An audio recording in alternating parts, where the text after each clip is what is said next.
Okay, we're going to take a tour of the building. This is downtown Mason City. You see a beautiful downtown, kind of quiet, but it's our streetscape. It's been done about 5 years now. This is the outside of the building. As you can see, it kind of sits in the central part of our city, right across from the Central Park.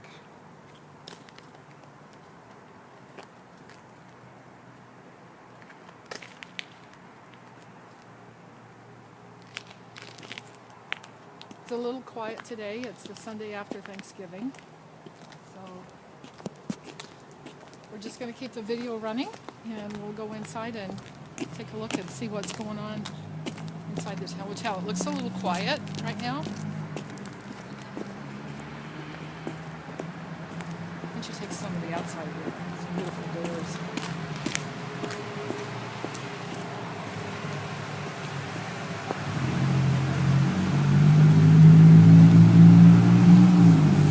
This is looking into the bank building.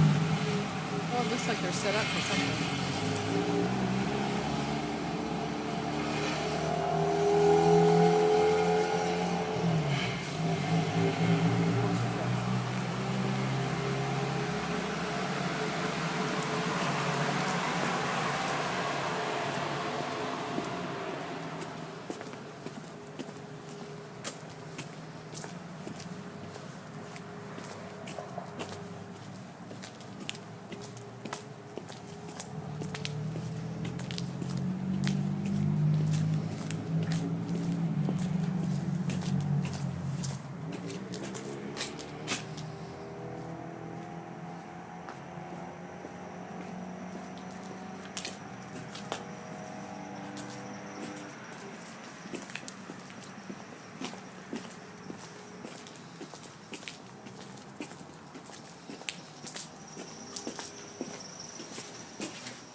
I'm good. How are you?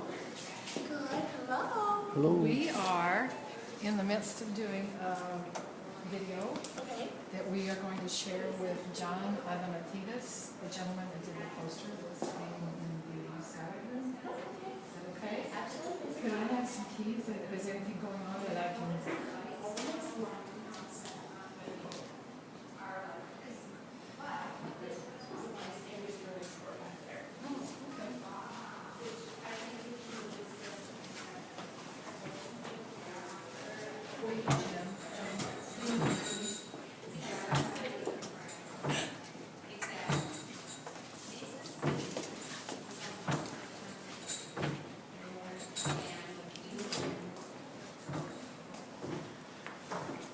This is the lobby. I think you understand what's going on here with the mezzanine, the compression and release, and everything that Mr. Wright did. We tried very hard. Actually, we have the actual color because we did borings to make sure we got the right colors. The floor is actually the original. I think we've talked about this in the past. There's actually a tour going on. We do tours all the time. So there's a tour actually going on right now. So we're going to go up, I think, to the ladies' parlor and around, and then we'll come back through. We do have a restaurant here.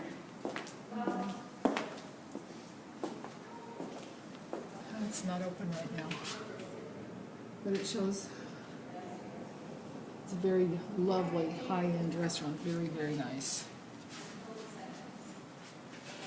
Going up the steps. So what you got basically is 1910 is what we got 1910. And the man who built First National Bank, his last name is McNeil.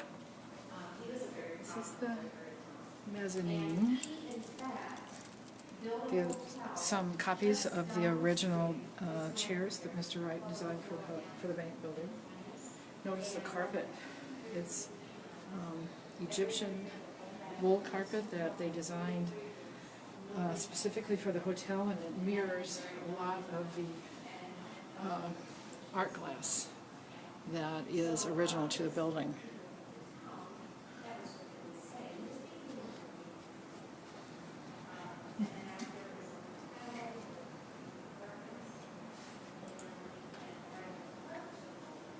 So let's go on up.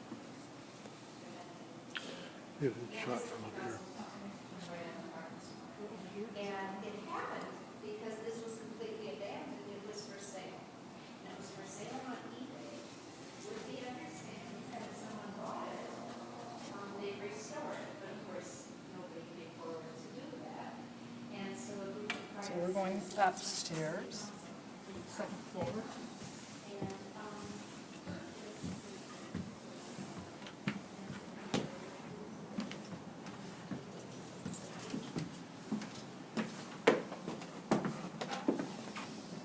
This is the ladies' parlor. It's the Yeah, balcony. speak up. Ladies' parlor, the balcony, of course, overlooking Central Park. A lot of people enjoy this for parties. They do serve dinners out here on the balcony occasionally, when the weather's decent. Not too fast. Okay. We have what they call the sample room. This was where the merchants would bring in their wares for the women to sample. We actually took two of the sample rooms and extended this one and used part of the other one for wheelchair accessibility.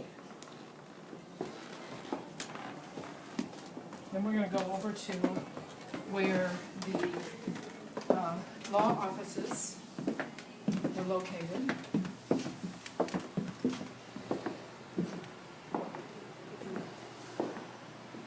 This was the offices of Blythe, Markley, Rule and Smith, the firm that commissioned Mr. Wright to do the building.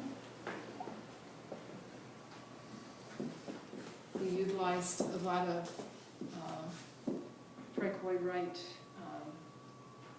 companies that have licensee from the foundation to use for replicating some of the glasswork.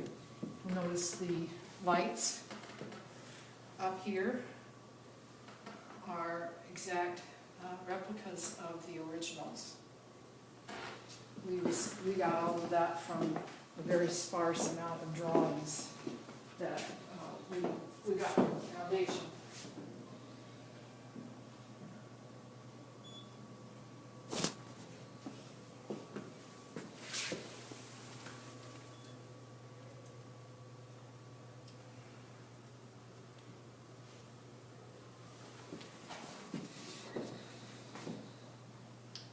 And here is the law library.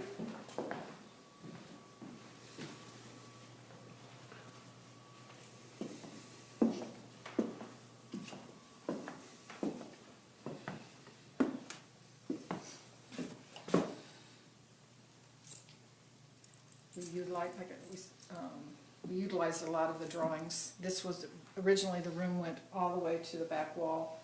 We cut that off for accessibility to the back hotel rooms in the back of the building.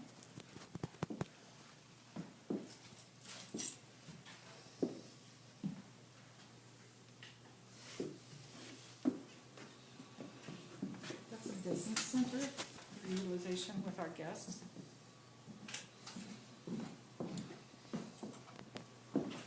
I think we'll go downstairs to show you the gentleman's lounge. Then we'll come back up through the skylight room and the ballroom.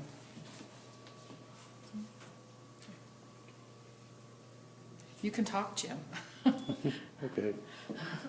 Now you see the elevator. Yeah, now you see the elevator. Okay. We're gonna go to the basement. There's a full basement between the building, and of course, again, you remember that Mr. Wright used natural light a lot, so you'll see that when we get down to the lounge. We've got over 8,000 square feet of conference space, and that's basically a lot of why our hotelier says we've been successful. We have 2 large meeting rooms on the left, and a lot of the other is mechanical and bathrooms. We're gonna go down, we're underneath the waist of the building here, we're gonna go down.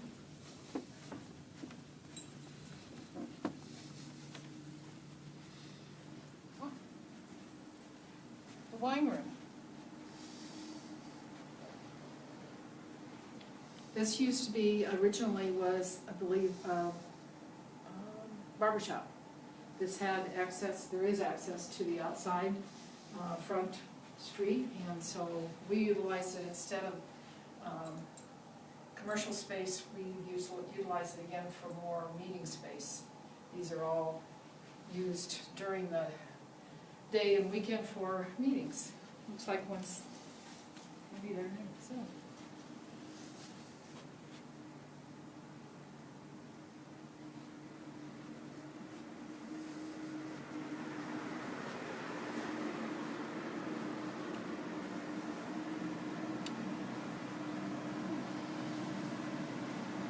This room we actually had quite a bit of license with because we couldn't find any drawings that showed specifically anything about the gentleman's lounge. It was listed on the drawings as a gentleman's lounge. So we had rather free reign about designing it. So you'll notice it doesn't feel like you're in a basement, but we are. And of course we're in River City, where Meredith Wilson always talked about the pool tables and things being in trouble.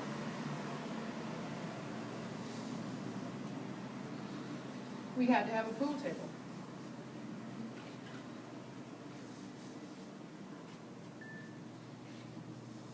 Another extension of the lounge area. Pool table was a donation by a friend of ours, 2 friends of ours actually, out of Wisconsin. It's dated pretty much the same years as the hotel. Nice place to have a drink after work.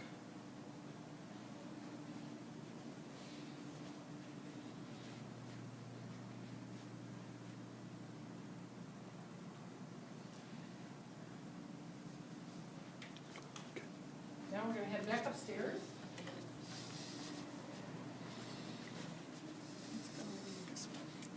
Lights. Oh, that's right. I'll go this way.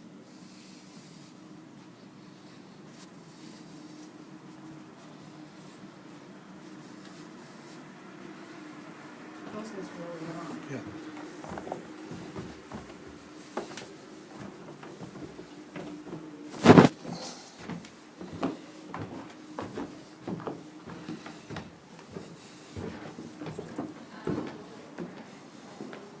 So we're going over to the ballroom. Don't do that one.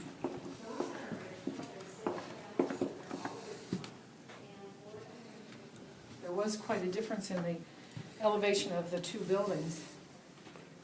We were fortunate that things worked out like they did. Cost us a little extra, but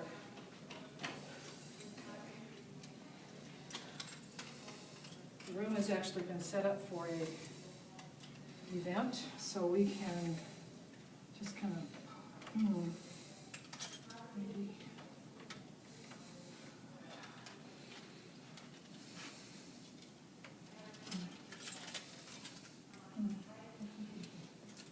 Maybe.